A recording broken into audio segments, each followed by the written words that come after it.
You're not scared that it won't work. You're scared that it will work. You're not just afraid of staying the same. You're afraid of actually changing. So let me paint the picture.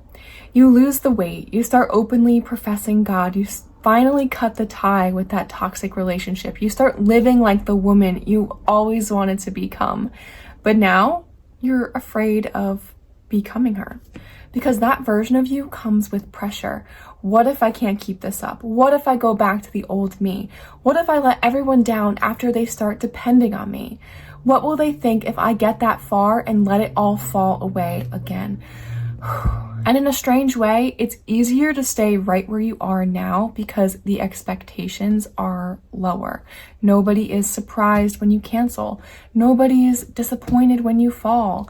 You're more comfortable failing the same ways you always have because you already know the reactions that you'll get. But if you succeeded, that comes with new expectations, accountability, responsibility, a lot of abilities.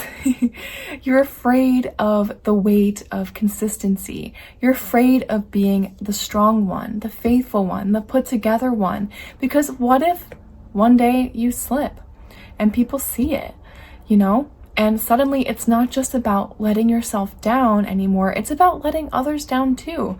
And in ways you've never experienced before. But Moses had this fear too.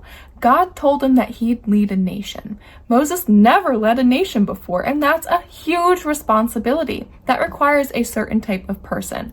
Moses said, what if they don't listen to me? And what if I'm not enough? God didn't answer with a pep talk. He said, I will be with you.